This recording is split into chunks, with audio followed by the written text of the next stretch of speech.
Greetings, Neuse Little Pod listeners. This is your host, Matt Gore, reminding you to please like, follow, subscribe, and share the podcast on your available podcast apps such as Spotify, Apple Podcasts, YouTube, iHeartRadio, and any other podcast app you can think of.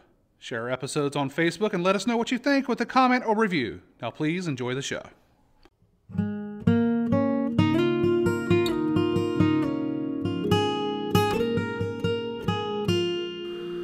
Good evening and welcome to Neuse Little Podcast. This is an audio program talking about the backstage antics and stories of running a small-town community theater on the banks of the Neuse River located in Smithfield, North Carolina.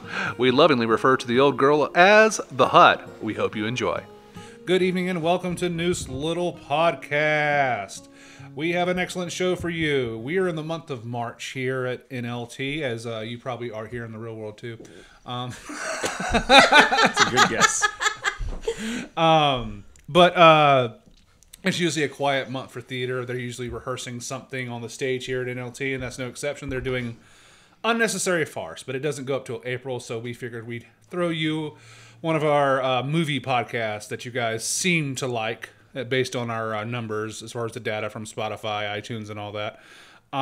So we decided to do another one, and so we're going to talk about Oscar movies. We're not going to...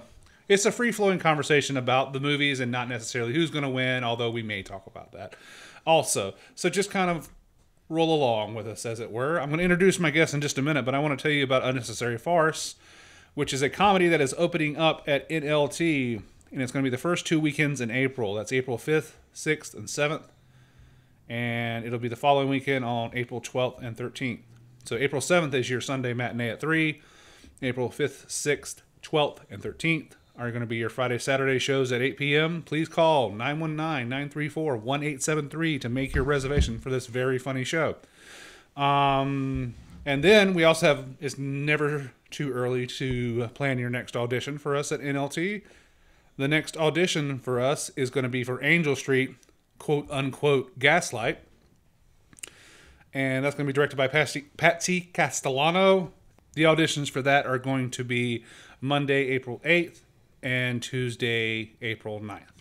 So come on out and audition for this well-known drama. It's just called something different than you remember. Just call it Gaslight.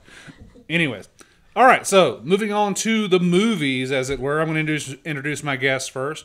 He's back on the podcast, and hopefully he won't talk as much about Spider-Man this time because it's not really a Spider-Man year.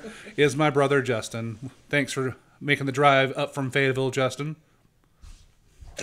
Every year is a Spider-Man year. Why are you just staring at me blankly when I introduced you on the podcast, dude? It's good to be back, especially talking about movies. Get closer to that mic. It's good to be back. I love talking about movies, and yes, I'm sure Spider-Man will come up at least once just to keep the meme going.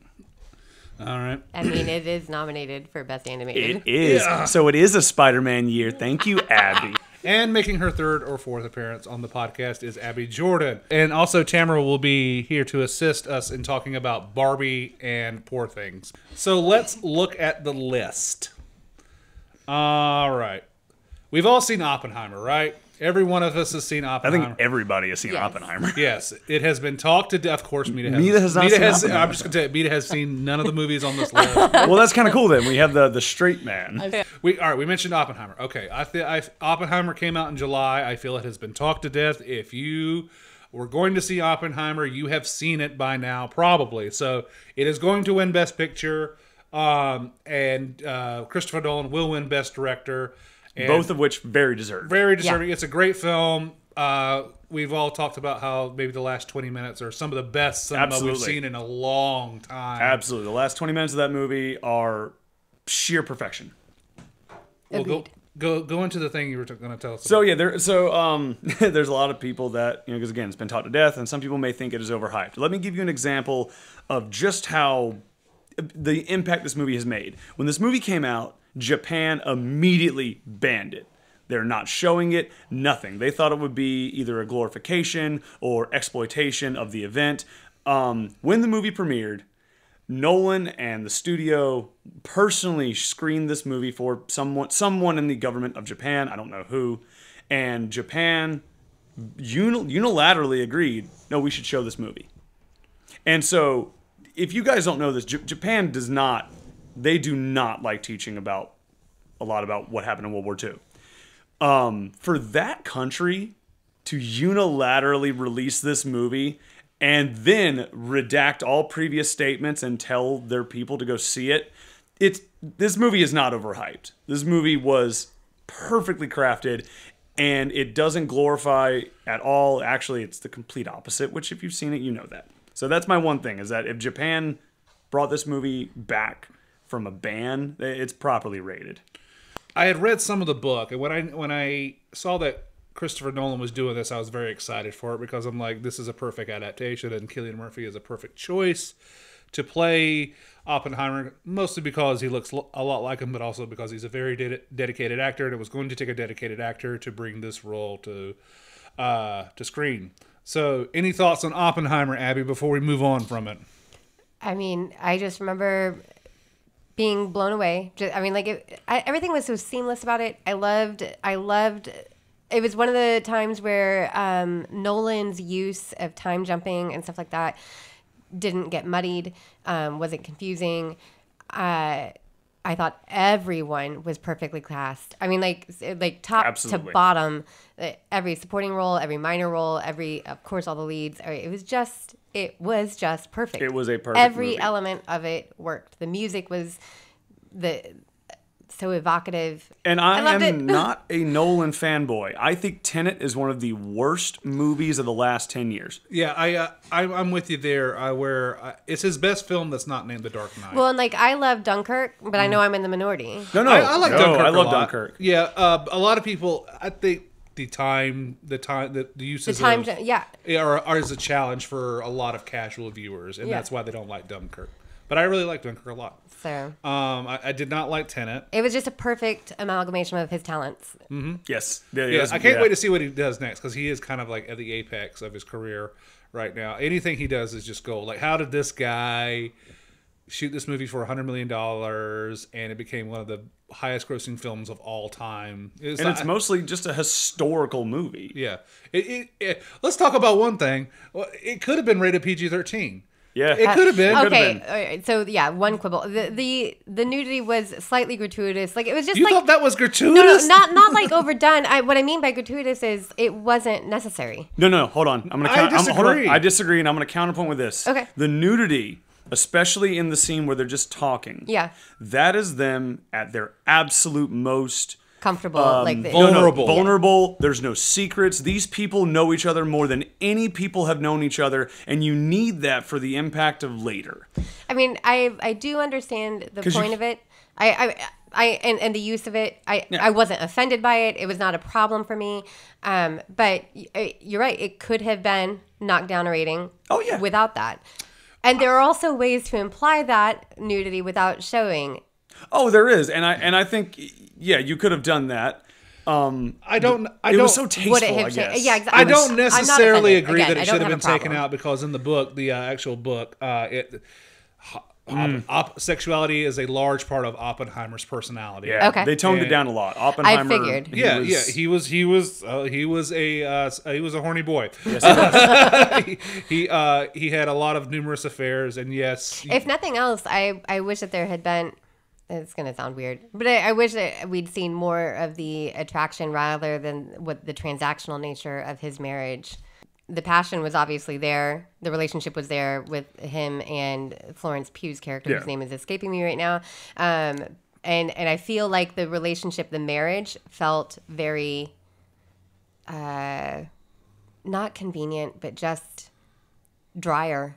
And I think I maybe you can tell me, because I haven't read the book, that can't be the reality. I think that those people really supported each other. I think the biggest moment of love shown between them was when she near the end of the film, when she stood by his side, the looks that she was giving to the people that were and God, what she said something. She refused to shake that man's hand. Yeah, who had yes. completely Powerful. ruined. I've got It was chills right fantastic. now. Oh, it was fantastic. No, she was fantastic. But from what I gathered from the book, they did love each other. But that was how he was a very stoic man his whole life.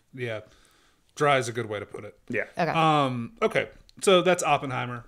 It's one of the best films of this century, so please It go out and is. see it. It sounds It is properly gauche, rated. but it's true. All right. So let's talk about some I was about to say lesser films that are nominated for best. Let's talk about I the was just gonna say, losers. if you wanna, I did the whole Barbenheimer thing. I did not do that. Tamara went to go see Barbie. So let's talk. Let's leading into Barbie. Let's talk about Barbie. We have all seen Barbie, except for me, obviously. Nope. She doesn't watch movies. She has not. She has not seen a new movies since the remake of the Bad News Bears. I have seen that, and it was bad.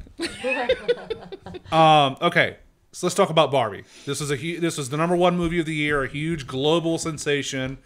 And how did we arrive at this place? How did we get here? I don't know. All right, start us off, ladies. This is a movie made for women. it Let's hear the ladies' opinion.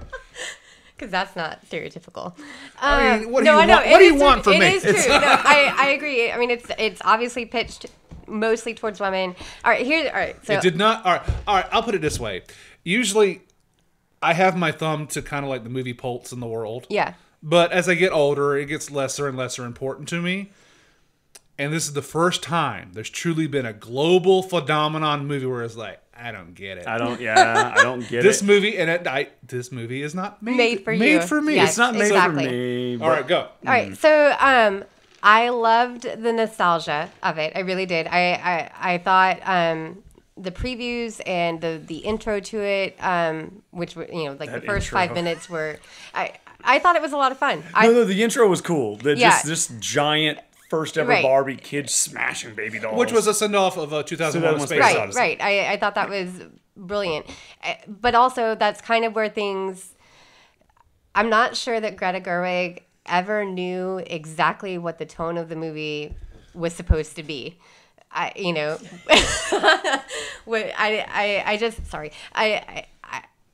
Was it over the top comedy? Was it nostalgia fest? Was it feminist rant? Yes. It was, yes. All of these things at different times. So, and for my money, I think that it stopped just short of where it could. I was really disappointed in the end because in my mind, and I will fully admit, I am in the minority of women on having this feeling. I am not usually a rah-rah feminist. I'm a woman, hear me roar. Not my thing. So I feel like, why does it have to be matriarchy versus patriarchy? Why does it have to be one at the cost of the other? Thank you. Both sexes have their reasons and their strengths and their weaknesses, and you can work together. You can build one up Right. without tearing the other one Yes. down. This is like we've come a long way in this movie just to arrive at the very end. But like, men are bad. Yeah, It's just like, there's two specific jabs this movie does that not only actually do offend me, and for everyone here, I don't get offended. There's two jabs in this movie towards fathers, specific. And I watched this movie today, so I'm not wrong. There's this mother, and she's going into the school with her daughter, and Barbie is describing feelings that she's unfamiliar with, and the mother goes, "Oh, that's anxiety." She's Right. like, "I don't like it," and she goes, "Well, that's what being a woman is." And she makes the comment, "What about dads?" And the mother says, "Kids don't take it out on their fathers." I've been a stay-at-home dad for 6 years. And let me tell you, yeah, they do. Dads are just as important in a kid's life, and you could have made this entire movie without that point ever coming up, and it's stupid. And then they do it again, because the mom and daughter are going to go to Barbie World. And they go, "Oh, but shouldn't we tell Dad?" Cut to Dad trying to learn Spanish on his phone, and it cuts by them, "He'll be fine." That's America for his husband in real life. Cool. Yeah. I don't like that jab. I don't Yeah. like that this movie sidelined fathers specifically, not just men, fathers specifically. Yeah. And I don't like those two jabs. I think you could have made the entire movie without them. I'm not saying the movie is garbage. It has two fantastic scenes that are tonally distant from the rest of the movie. All right. I mean, I agree with you. I understand. And Close to the mic, those didn't have to be in there, but don't you think that they were a response to movies that have come out, and even the whole thing about the patriarchy? Like, our world is so used to being the other way. So it's more of a response to that. Like, how many times have we seen movies where all the men folk go off and have the adventure and the woman is left at home? No, that's fine. But why specifically fathers? It was so weird to me. And they never, the guy shows up again and he never even references what happened because he's on his phone. And it's giving He's trying to learn Spanish for his wife. Yes, but what they're implying is that he cares more about his phone than his own family. I did not get that. From my take from it is he was working really hard on this specific thing, and America Ferrera knew that that was going to be his focus, and he was doing it for the family, so she was okay with that. I play They video were games gonna go all off and day. do this. If my wife and kid disappeared for a day, I'd have some questions. I'd put down the controller and be like, "Where are my kids?" Was it a whole day? Well, we don't know because the movie doesn't take the time to pace things out near the end of the movie. Okay. All right. So let's go. Moving on into. I don't know. I can't answer that one. Moving on into the whole Ryan Gosling of it all. I thought he was pretty perfect. I feel like the best moment of the entire movie was the use of Push of the Matchbox 20 song. Yes. I thought that was I also never knew the amazing. lyrics of that song. Ooh. Oh God, no! Those lyrics have always stayed with me. Never knew. I never listened. Oh my actually gosh. listened Every to it. woman in the world has listened to that and thought, "Yep, I know a guy like that." Yeah. Well, and I think he was like just silly enough. Mm-hmm. Like he could have easily gone over the top and made it really really stupid. No, it was perfect for the context of his character. It was perfect. The issue is what you said before. The movie is not tonally cohesive. Mm-hmm. So if you put Ken singing his silly little song next to America Ferrera giving her speech, that speech is the best part of the movie. No, it's not. No, it's not. It is not. That's America That's the Ferrera worst part of the movie. explaining the movie to the idiots. She has to. The rest of the movie doesn't know what it wants to do. If it's no. If it's that was Listen. that was the movie taking you by the hand and be like, this is for what it's about. This is the message you need to take home. But what she said in that speech was the truest bit about it. It is impossible to be a woman's society. But yeah, sorry. I was a 2010, 2011 Tumblr girl. We all knew that already. We've all been saying that for the last 14 years. Yes, but this movie was putting out for everybody. The frustrating thing is to hear America Ferrera say that and everybody just being like, yes. Yeah. Perfect. No one's ever thought it. Like it's like, right. well, no, I we didn't think we that. knew we've known this. Mm-hmm. That was probably my least favorite part of the movie because of that. What was your favorite part, babe? Yeah. The Ken song. I actually said that when I got home. I was talking to Matt about it, and I was just glowing. I loved it. I had so much fun. And I was like, but it kind of makes me sad that they gave the best part of the whole movie to Ken. Yeah, agree. I thought that was an amazing miss for a movie that is supposed to be lifting women up. And, like, everybody is expressing shock about Margot Robbie not getting the nom for... Wait, did she? No, She nom. did not. And, she got a nom for producing, but not for acting. And, like, they did it. They gave... Greta Gerwig and the other writers gave the best arc to the boy. Yeah. I mean, it's kind of incredible. Like, and did they not realize what is Ken's what they were arc? doing? Let's explain to Mita.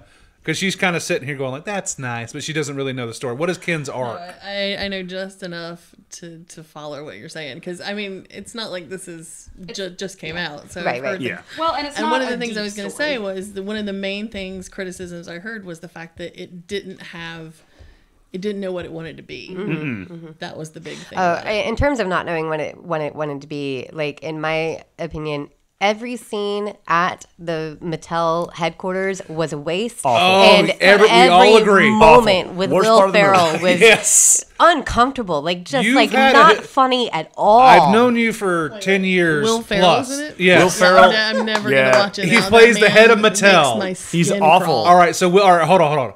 You have a historic hate for Will Ferrell. When I first met you, one of the first things you said is, I hate Will Ferrell. Yep. And I have to agree with you. I really do hate him in this movie. He's doing his thing as the Mattel exec, and I'm just like, this movie doesn't need this. Nope. Like, why are we here? Well, and that's the funny thing is, Get I back think to Barbie Land. over the last decade, my hatred has softened, and I know, because you like Spirited. Yeah. So, but yeah, exactly. Yes, I told you. Yeah, so And this was just, it was awful. It was awful. I'm a big Will Ferrell fan, not recently, but his old stuff still holds up. I'll see clips on it every now and then. I'll still laugh at Anchorman. No, he was terrible in this movie. And the entire Mattel storyline should have been ripped out of this movie. And how much of that was him and how much of it, well, I mean, in one sense, it's all Greta, because she's the director. Yes. So if she let him have free reign, what was she doing? Exactly. You know, and then if it's the writing, what was she doing? So the whole point of the Mattel story arc is for us to meet, what's her name, Barbara? America Ferrera. Yeah. No. The creator. Yeah. Ruth. Ruth. That's the whole point, because we have to meet her in that room that doesn't exist, and then she has to come in the end. So that's the whole point of that. But I agree. I hate everything that happened there. And I really feel like this movie was made for people like me specifically, and that might be a little to say, but I grew up with specifically 30-year-old women, mid-30s. Grew up with Barbie. Grew up in in my opinion, the best years of Barbie, which are the 90s with the crazy hair and the crazy makeup. I feel like Beach. I feel like it was made specifically for people like me, because one of my favorite things was seeing my childhood Barbies in the background. I didn't have a Midge, but I saw a Midge, and I thought it was the weirdest thing in the entire world because I saw it much too young. Midge is the Barbie that's pregnant, and if you don't know, she has like a removable belly. Yeah. So you just take off her belly, and then she has a baby, and it really creeped me out. But I saw like so many of my childhood Barbies there, and the hairbrush when she's brushing her hair, and the plate, like so many parts of it just made my brain so happy. I mean, everything about the nostalgia factor, the costumes, the hair, the makeup, the music, the sunshininess of it is fantastic. Also, I was the girl that created Weird Barbie. Oh God, yeah. My sister killed me, or wanted to kill me, because I cut her Barbie's hair and put cat whiskers on her. I agree with you. I loved seeing all the nostalgic Barbies, and you know, my friend and I, we did the whole Barbenheimer thing together. We saw Barbie first, and then we saw Oppenheimer, and we were both pointing out, you know, like I had that one, you know, you remember that one, etc. So, I had that stovepipe hat. Jones, dies fighting. I had that classified file As folder. insane as that sounds, I was gonna say that was a weird reaction to Oppenheimer. I'm so nostalgic for all this top secret classified information. All right. And I would like to wrap it up with one thing. Tamara went to go see the movie. She offered. I said, no, thank you, darling, but you have a good time. And she loved it so much, she wanted to share it with me. That's one of our favorite things, is just sharing media that we love with one another. And like, if she loves it so much, I'm going to give it a shot. So I sat and watched it while it happened to me. And I will say that the tonal thing is, it doesn't quite know what kind of tone it's going for. But it somehow worked. Greta Gerwig walked a razor's thin edge and somehow made this work. And I do particularly enjoy one moment in the movie, and that's the really beautiful moment near the middle of the movie where she's sitting on the bench with the old lady. And what do they say in the movie? She looks to the old woman and she says, "You're beautiful." And the old woman says, I know. My understanding is that, you know, talking about making movies by committee, my understanding is the studio wanted to cut that, and Margot Robbie fought tooth and nail for it. Moving on. All right. Now, let's talk the movie at the other end of this design spectrum, and that is only Tamara and I have seen this movie, so we'll be a little bit quicker on this one. But let's talk briefly about the Emma Stone starring Poor Things, or as I like to call it, Frankenstein. All right. Hold on. I'm gonna forget. And there you have the reason I didn't see it. I've only seen 4 clips of Poor Things, and it is Gross. not. I do not know what the movie's about, but I know that I like Emma Stone, so I know that I will like this weird movie. Yes. This movie is. All right, so let's give you the premise. It takes place in the 19. No, it has no designated time period stated by the director. Okay. It's costumes from the 19th century. Somewhere with steampunk? Yeah. Go ahead, babe. No, that was what I was going to say. The costumes are like late 19th century. The movie opens with, we see this woman who is Emma Stone, and she jumps off of a bridge. And we don't know what has happened to her. But it cuts, I believe it cuts. If not right then, it cuts pretty close to then. It cuts to Bella Baxter, who is Emma Stone, eating breakfast in this big, beautiful mansion. and she lives with this man who is a doctor, a scientist of some sort, and she acts very strange, and we don't understand why she acts strange, but it is kind of sort of because she's newly in her body. I guess you get that from she's the been preview. reconstructed. Yes. She's coming into her own as a woman. She's like hitting puberty, so she's starting to her maker is her body is that of a 20-something-year-old, but her brain is a literal baby. Yes. So she has to relearn how to be a person, and that involves a lot of physical weird movements. And the person who created her is played by Willem Dafoe, who he talks about the whole time about how his father used to do terrible, creepy experiments on him. So he has to do terrible, creepy experiments on his children too. He goes like, oh, he has this. It's hilarious. The first half of this movie is the funniest movie of the year. The first half is hilarious, where Willem Dafoe's they're at dinner, and every now and then he'll just be like, and he'll let out a full bubble because he doesn't have his stomach. His stomach doesn't produce juices. He goes like, when I was 13, my father did an experiment to see if the stomach could live without juices. It can't. So he's hooked up to this machine for the rest of his life, and he has to produce his own little bodily gases. But of course, he's going to keep the hurt going and do this to his own daughter now. But the scientist has this assistant, and he's a very, very sweet man. And he falls in love with Bella because she's very, very pretty. I mean, that's really all she has at this point. What says Barbie? That's literally all she has at this point because she can't walk really very well. She can't control herself. So he wants to marry her, and she agrees. And then she has a conversation with Mark Ruffalo, and he's like, I want to take you to see the world. And she says, okay, well, I'm going to go see the world with Mark Ruffalo, and then I'll come back and marry you. Okay, I'll say that's the one scene I've seen, because I think that the Oscars put that out as the clip for, her nominated for Best Actress clip. And that one, and she tells Willem Dafoe that, you're going to let me do this. I'm going to marry him. I'm going to marry this other guy that you've picked for me, but I'm going to have fun with this guy. And if you don't let me do that, I will. I think the word is loathe or hate. Anyway, I will hate you. And the nuance is pretty amazing. Like, you can tell that the character Bella, means what she says, even if she doesn't have complete understanding of what she's saying. And she's so innocent in declaring that this is what I'm going to do, and otherwise I'll hate you, without, there's no anger there. It's just matter of fact. I don't know. Based on that clip alone, I can see why Emma was nominated. I imagine that her performance is fantastic.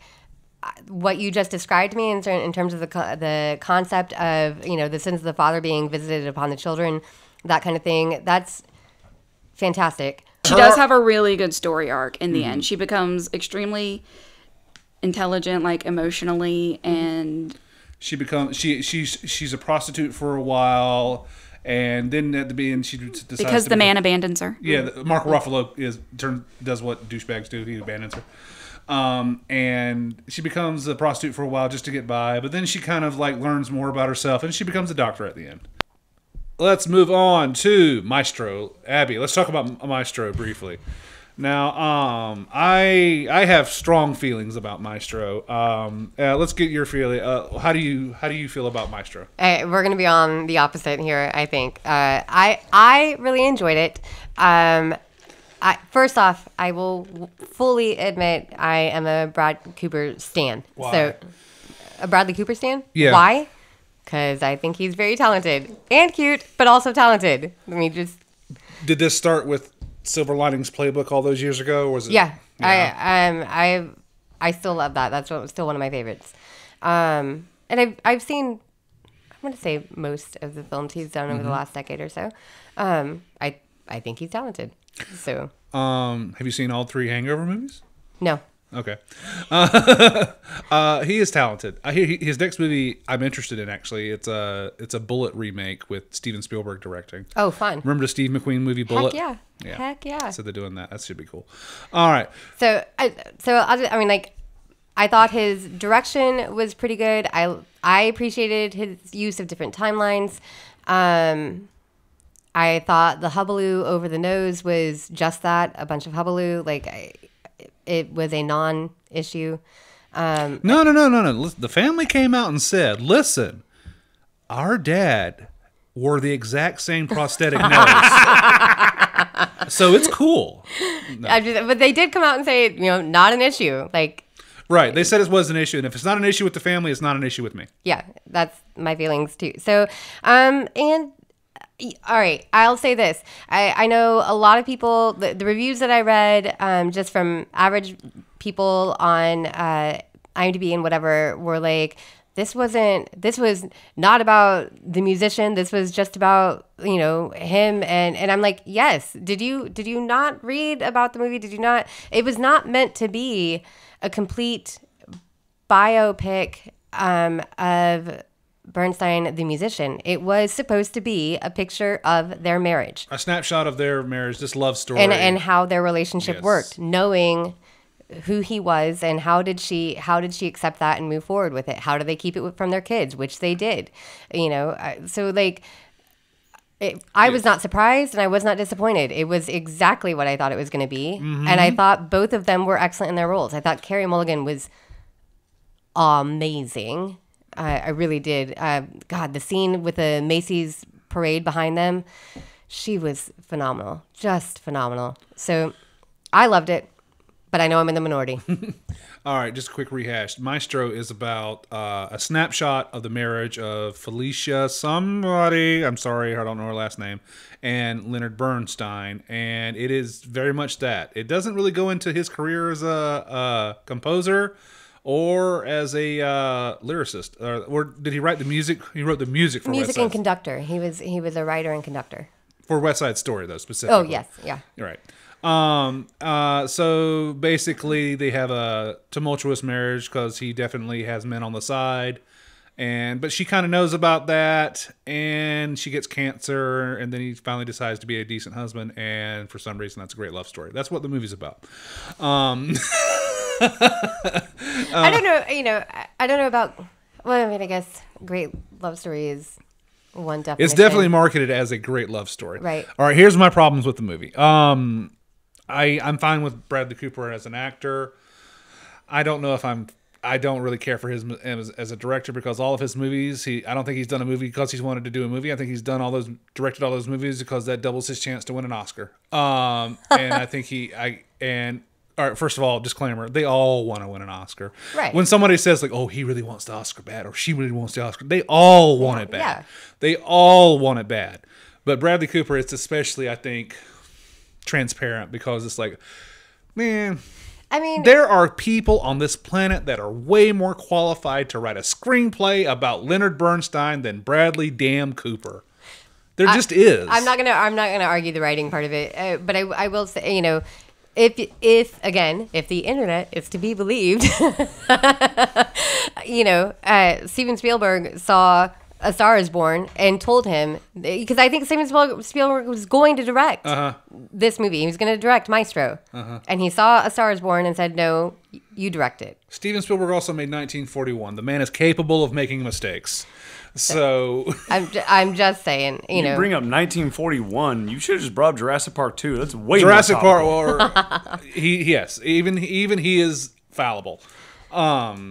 And I don't think why is Bradley Cooper the chosen, because Star Is Born was so good. It was fine. It's fine. Okay, I get what they're going for. It's the third time. It's literally the fourth time this movie's been made. Right. I mean, I think it's unnecessary. I thought that one was unnecessary. I thought it was well done. I thought it was pretty. I thought both he and Lady Gaga were great, but it was totally unnecessary. Yeah, I liked it. I don't even like country music. But Maestro didn't hit me. It's just he's good in it. He's actually really funny and charming in it. I do think he was a better actor than, like you said, writer or whatever, and director. So he thinks he's crafty because almost a lot of those shots, especially the shots where he's arguing with Carey Mulligan, are done in one. That means the camera's set up and we don't do much. No edits, no cutting. Yeah. And that means it makes it a hell of a lot easier to direct. Yeah. If you're just doing one shot, boom, let's do the scene, we're done. That makes my job a hell of a lot easier. I mean, just listen to this. I'll say actors turn directors. I think, Ben Affleck is underrated, and I think Ron Howard is probably one of the best ever. Ben Affleck has been snubbed too much. So, but I'm just saying, so is Bradley Cooper a Ben Affleck director? No, probably not. I think Ben Affleck does projects he wants to do, and he doesn't really care if he wins an Oscar or not. I think Bradley Cooper chooses his project going, can I win an Oscar based on this movie? Gotcha. Ben Affleck is kind of famous for not playing the game at Hollywood. Oh my gosh, yeah. So I'd give it to him because he does make things that he's really passionate about. I think I've only seen one directed Bradley Cooper movie, which would be A Star Is Born. He's only done 2. Yeah, this is it. Okay, then I've only seen that one. It was fine. But is directing Oscar bait a reason not to like the movie? No, the real reasons I don't like the movie is that I didn't know, I knew just as much about Leonard Bernstein after the movie as I did before it. Gotcha. And So you're one of the people that was surprised / disappointed by what you were given. I'd like to know a little bit more about the man that I'm supposed to care so much about. Gotcha. Because I guarantee you, a lot of people that are watching this movie on Netflix, a good portion of the audience know 2 things about Leonard Bernstein. He helped write the music for West Side Story, and he was a conductor. Yeah. I will say I loved him as an actor in Silver Linings Playbook. I think it's a fantastic performance, so I can't say too much bad about it. I haven't seen Maestro. All right. That's how we feel about Maestro. I didn't like it. Say. I didn't like it. Tamara, the woman of many words. Before we move on to a next Best Picture nom, can I talk about a movie that was snubbed of a really important nomination? No. It wasn't Spider-Man. It's not Spider-Man. Spider-Man was nominated. It wasn't snubbed, and it will win. It's not nominated for Best Picture.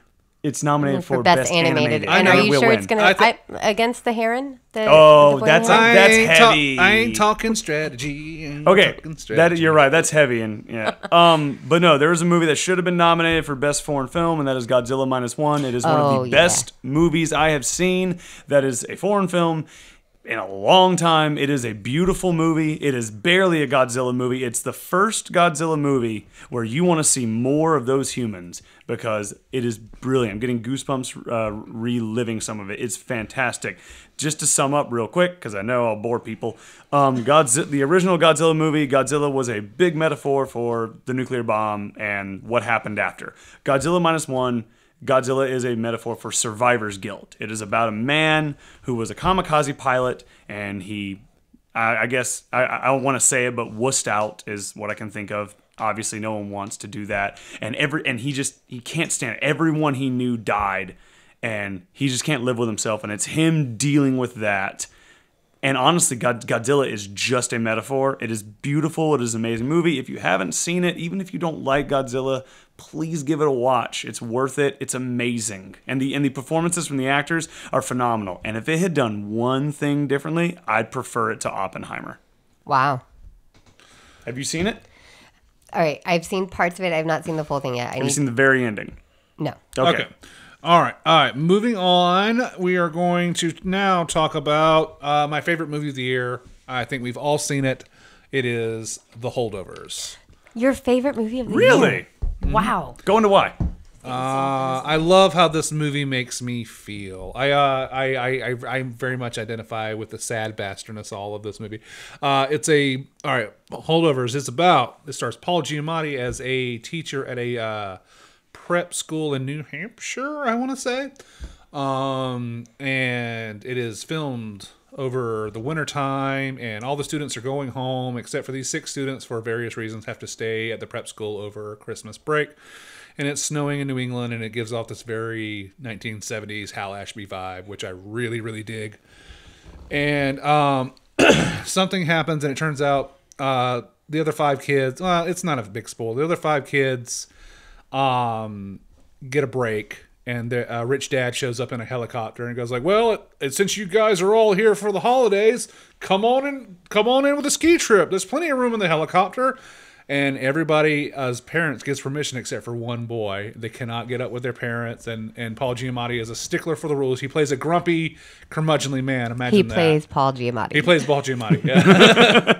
And he's a curmudgeon, and he's a stickler for the rules, and so he can't send the boy, even though he's like 17, to the ski trip along with all that. So they're stuck with the lunch lady whose son was a student at the academy, but he was sent to Vietnam and he had recently died. So this is her first Christmas without her son. So they're all here trying to live this life, and it kind of delves into this character study of Paul Giamatti and the relationship between him and this boy, and what it means to leave some sort of legacy in life, and what it means going outside of your comfort zone, not being such a shut in, not closing yourself off to new experiences and new people. You guys can piggyback on that if you want. It's a beautiful movie. I watched it today. I crammed before this. Sorry, guys. I've worked 60-hour weeks, 3 weeks in a row. Give me a break. And we don't get screeners or anything. We have to pay for this. Yeah, Right.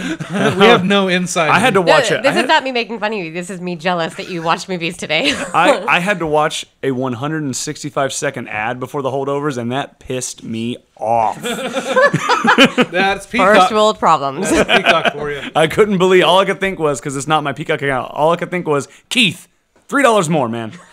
Help me out.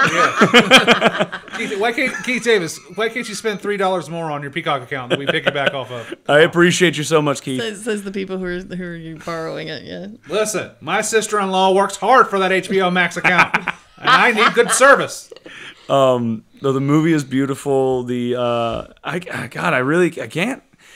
It's hard to quantify because it is. It's hard to put your finger on why this movie is so good. It's the atmosphere, it's the music, it's the performances. Also, the main kid, Angus. Yeah, Angus. Angus looks like Tom Hanks when he was like 18. He has that really curly 90s hair, so it was giving me major like 1980s Tom Hanks. He's built the same too.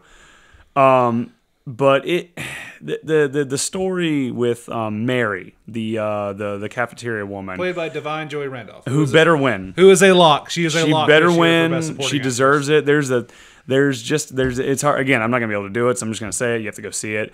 But there's a scene that is almost silent. It's just in a kitchen, and she's having a really bad moment. It's a Christmas party. Her son's not there.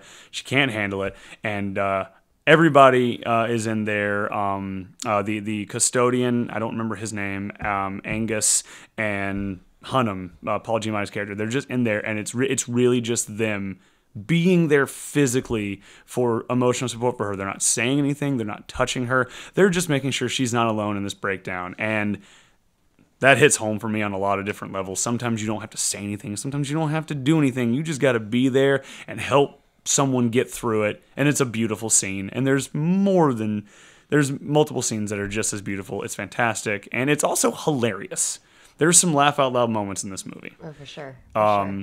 There's a scene in a gymnasium. The Baked Alaska, the gymnasium. Oh, the Baked Alaska. No. Cherry's Jubilee. That's it. Cherry's Jubilee. Yeah. That was... Also, I don't know if this is true. It just feels... I get this intuition sometimes, and I'm usually right. That feels like that wasn't supposed to go that way. Right. And they left it in, because it feels like that was supposed to go just a little bit different. And maybe the fire, Yeah. Oh, they get kicked out of a...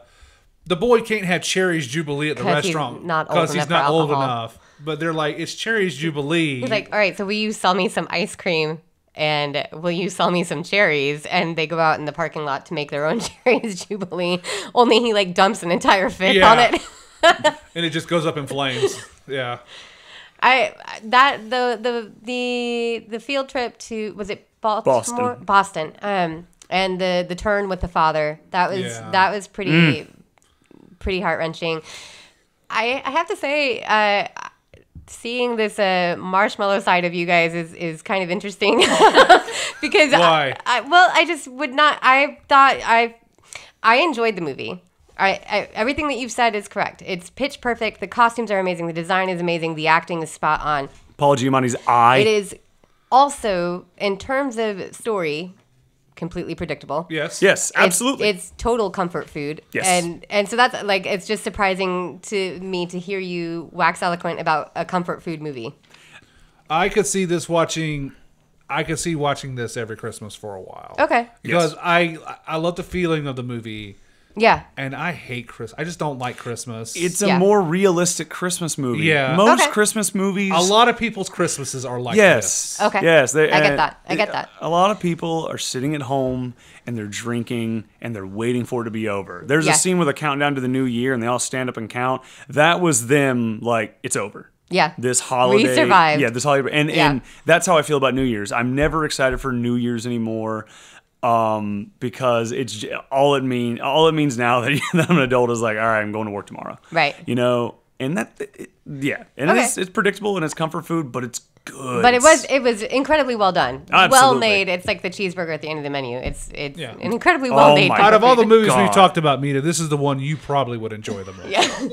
It really is very good. Don't let me tear it down. No. Yeah, we watched it together. Tam, what did you think of The Holdovers? I liked it. That's amazing. Amazing. All right, moving on. Okay. All right, the final. I'm taking mental notes, so like if I run across it on cable, No, it's well worth your time. It's Yeah. well worth your time.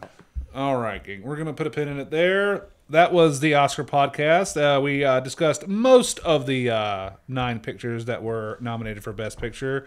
Ones we didn't get to is American Fiction. I hear that's very good. Didn't see it. Anatomy of a Fall. I really want to see that one. Yes, that one's on my list too. Past Lives, which is available. You can watch Past Lives right now on Paramount Plus, so that's pretty cool. And Zone of Interest, and I've heard good things about this Zone of Interest movie. So we'll see what happens this Sunday when we actually watch the Oscars. That was a little refresh on what our particular opinions were. You don't have to listen to us at all. Go out there and watch the movie and form your own opinion. And it's perfectly fine. I was going to say, because back when we were talking, you guys were going on, I was like, in my head goes, the opinions of the panelists on our podcast are only their own. They do not reflect Neuse Little Theater or Neuse Little Podcast. Well, Can I say something about The Holdovers? yes. Yeah. So, I don't remember the term. I took a lot of film classes in college because they were... He keeps moving the microphone further and further away from Please us. don't perceive me.